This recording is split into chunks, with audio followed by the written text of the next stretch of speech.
تو اللہ تعالیٰ نے انسان کی پیدائش کا مقصد بتایا عبادت ہے۔ اللہ تعالیٰ قرآن پاک میں ارشاد فرماتے ہیں وَمَا خَلَقْتُ الْجِنَّ وَالْإِنسَ إِلَّا لِيَعْبُدُونِ۔ انسانوں اور جنات کی پیدائش کا مقصد عبادت ہے۔ انسان کو کیوں پیدا کیا؟ تاکہ وہ اللہ کی بندگی کرے، اللہ کی عبادت کرے۔ جنات کو کیوں پیدا کیا؟ تاکہ وہ اللہ کی عبادت کرے، اللہ کی بندگی کرے۔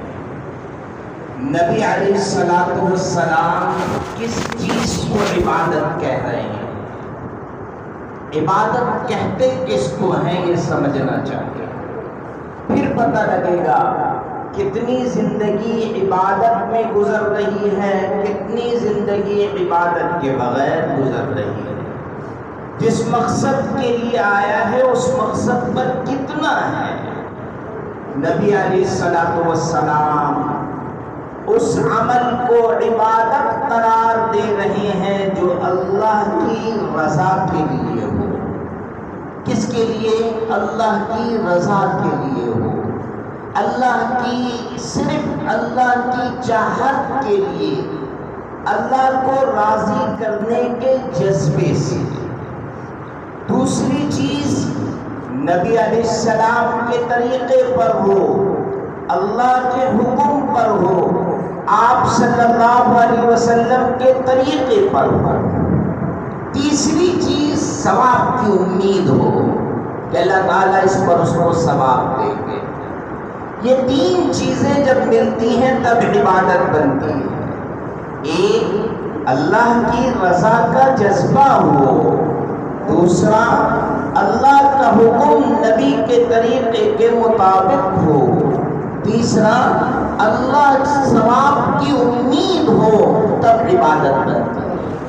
اور مسلمان کی ہاں عبادت کا تصور صرف جمعے کا نہیں ہے، صرف جمعے کا عبادت کا تصور، صرف جمعے کے دن ہم اپنی مساجد میں جمع ہو جائیں عبادت کریں، ایسا نہیں ہے، بلکہ مسلمان تو 24 گھنٹے کا عبادت گزار ہے۔ اس کی عادت بھی عبادت ہے۔ ہاں، سونا عادت ہے وہ بھی عبادت بن سکتا ہے، کھانا عادت ہے وہ بھی عبادت بن سکتا ہے، ضروریات کو پورا کرنا عادت ہے، عبادت بن سکتا ہے جب اللہ کے حکم کے مطابق ہو۔ اللہ تعالیٰ قرآن پاک میں ارشاد فرما رہے ہیں، اے اللہ کے رسول آپ ارشاد فرمائیے میری نماز اور میری عبادت، صرف اتنا نہیں بلکہ میرا جینا میرا مرنا سب کچھ اللہ کے لیے، 24 گھنٹے پورے اللہ کے لیے۔ ایسا نہیں ہے یہ وقت میرا تجارت کا ہے، یہ وقت میری نماز کا ہے، نہ بابا، میری نماز بھی عبادت ہے، میری تجارت بھی عبادت ہے، میرا کھانا بھی عبادت ہے تو میرا سونا بھی عبادت ہے، میرا نکاح بھی عبادت ہے۔ ہاں، نکاح بھی عبادت۔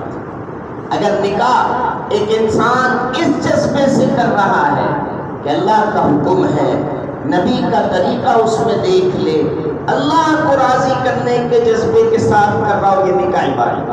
اور پھر عبادت وقتی ہوا کرتی ہے، آپ نماز پڑھ رہے ہیں، نماز سے فارغ ہوئے، نماز کی عبادت سے فارغ ہو گئے، روزہ آپ نے رکھا ہے، مغرب کی اذان ہوئی ہے، روزے کی عبادت سے آپ فارغ ہو گئے ہیں، حج آپ کر رہے ہیں، عرفات آپ نے کر لیا، پھر اس کے بعد حج طواف آپ نے کر لیا، اب آپ حج کی عبادت سے فارغ ہو گئے۔ نکاح کی عبادت وہ عبادت ہے، جب تک اس کا نکاح رہے گا یہ عبادت میں رہے گا، جب تک نکاح میں رہتا ہے عبادت میں رہتا ہے، چاہے 40 سال رہے، چاہے 50 سال رہے، پوری کی پوری عبادت۔ تو میرے محترم دوستوں بزرگوں، عبادت کا مفہوم سمجھیے۔ میں اور آپ جمعے کی عبادت کرنے والے نہیں ہیں، جیسے عیسائیت میں ابتدا میں ہوا. نبی علیہ السلام کی بعثت سے پہلے عیسائیت کیا ہوا؟ پہلے وہ لوگ عبادت کیا کرتے تھے لیکن اپنی ضروریات کو، اپنی بقیہ زندگی کو اپنی منمانی سے گزارتے تھے.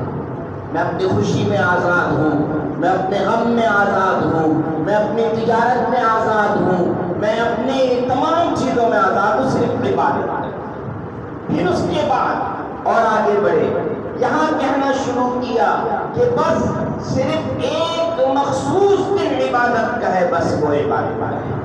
اور وہ اتوار کا دن 3 سمٹا ان کے ہاں اور سمٹ کر چرچ تک آ گیا. بس اتنا دن ہے، سمٹ کر چرچ تک آ گیا. باقی معاشرتی زندگی کیا ہے؟ تباہ حال نظر آتی ہے آپ کو. خاندانی نظام کیا ہے؟ تباہ نظر آتا ہے آپ کو. ذرا دیکھیں تو صحیح ان ترقی یافتہ قوموں کو دیکھیں کہ جن کو بڑی فخر سے ہم دیکھتے ہیں، بڑی لالچ سے ہم دیکھتے ہو فلاں قوم ہے، بڑی لالچ سے اس کو دیکھ رہے ہیں. کبھی اس کا خاندانی نظام دیکھیے، کبھی اس کا معاشرتی نظام دیکھیے، پتہ لگ جائے گا آپ کو کہ زندگی پہ زندگی گزار رہا ہے.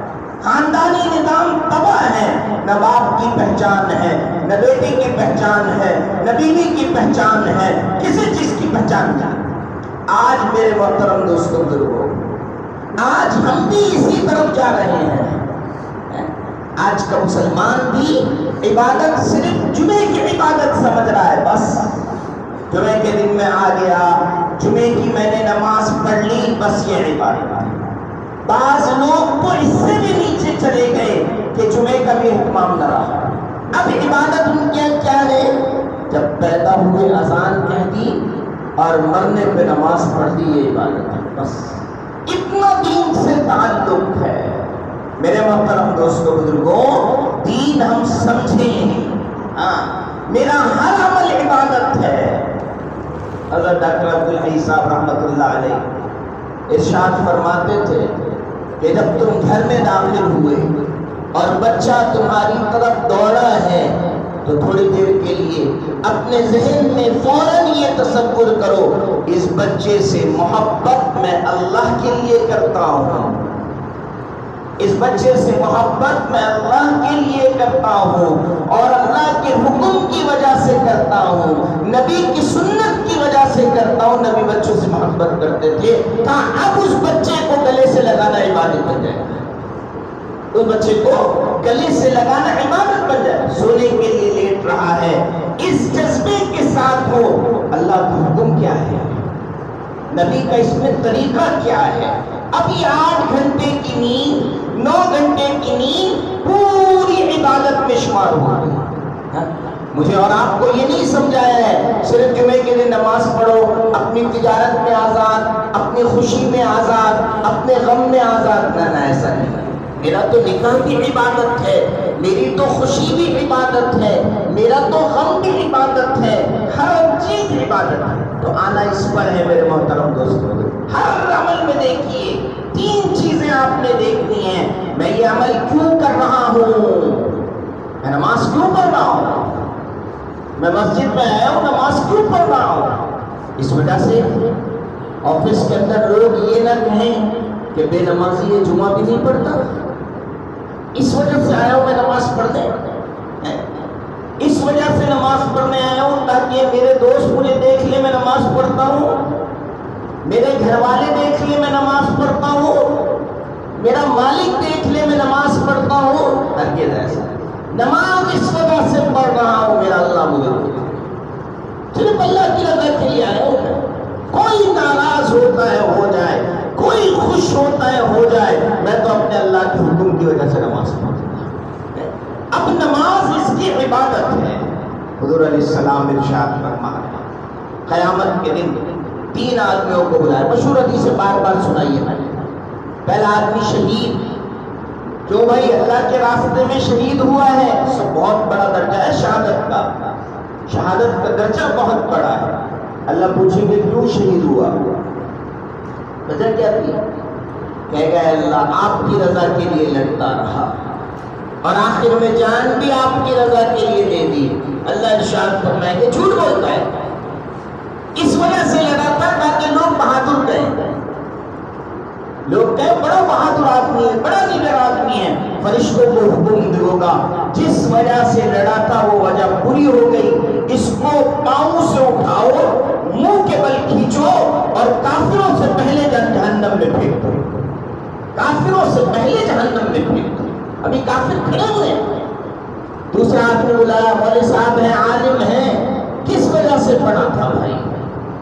تمہارا علم حاصل کرنے کا جذبہ کیا تھا؟ تمہارے بیان کرنے کا جذبہ کیا ہے؟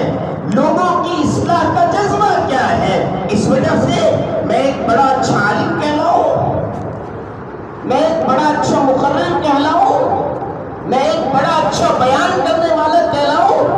اگر یہ جذبہ وہ کہے گا اللہ آپ کی رضا کے لیے پڑھا، اللہ کہتے ہیں جھوٹ بولتے ہیں، جھوٹ بولتے ہیں. اس وجہ سے پڑھایا تھا تاکہ لوگوں میں عالم کہلائے. حکم ہوگا کھینچو اس کو بھی، منہ کے بل کھینچیں گے جہنم میں ڈالیں. تیسرا آدمی سخی ہے، مالدار ہے. اس وجہ سے مال خرچ کرتا تھا بھائی کہ اللہ آپ کی رضا کی، جھوٹ بولتا ہے. اس وجہ سے خرچ کرتا تھا تاکہ لوگ سخی ہیں. حکموں کو کھینچو، فرشتے دیکھ رہے ہیں، ساری عالم دیکھ رہا ہے، کفار کھڑے ہوئے ہیں. ابھی ان کا حساب کتاب شروع نہیں، تینوں کا حساب کتاب کر کے فارغ کریں. تو میرے محترم دوستوں بزرگوں، جذبہ کیا ہے؟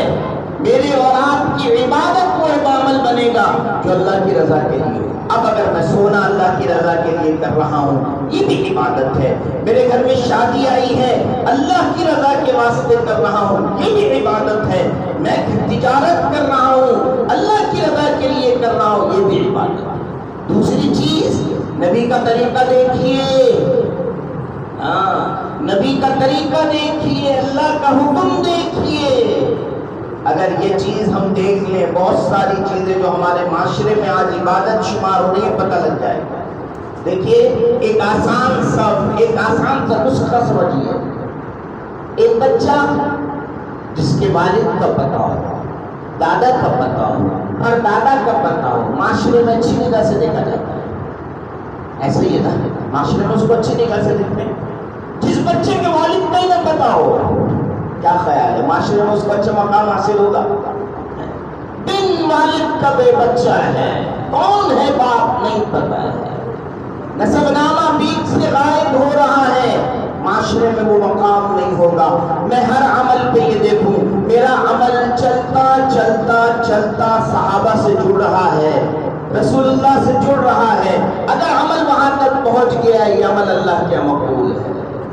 اگر عمل کا نسب نامہ بیچ سے غائب ہو رہا ہے، فلاں صدی کے اندر آ گیا، صحابہ کے بعد آ گیا اور لوگوں نے اس کو بنا لیا، وہ کبھی بھی عبادت نہیں بن سکتا چاہے جتنا اچھا ہم کیوں نہ سمجھیں. عبادت وہ ہے کہ جس کا نسب نامہ چلتے چلتے صحابہ سے ملے اور صحابہ کے بعد رسول اللہ سے ملے. تو میرے محترم دوستو بزرگوں، میں اور آپ اس پر آئیں، عبادت دیکھیں. کون سا عمل جس کو میں عبادت سمجھ کے کر رہا ہوں؟ میرے گھروں میں بہت سارے اعمال ایسے ہیں جس کو ہم عبادت سمجھ کے کر رہے ہیں. محرم کا مہینہ شروع ہونے والا ہے، ہمارا عام مسلمان بھی پروپیگنڈے کا شکار ہے. عام مسلمان بھی یہ سمجھ رہا ہے کہ اس وقت مرثیہ کا سننا عبادت ہے، غم کی غم کو منانا عبادت ہے، وہ شادی بیاہ کا نہ کرنا عبادت ہے. میرے محترم دوستو بزرگوں، خالص پروپیگنڈا ہے. اس کا عبادت سے کوئی تعلق نہیں ہے. اس کا عبادت سے کوئی تعلق نہیں ہے. عبادت وہ ہوگی جو میرا نبی بتائے گا، عبادت وہ ہوگی جو صحابہ کر کر گئے، وہ عبادت ہوگی، اس کے علاوہ کوئی عبادت نہیں.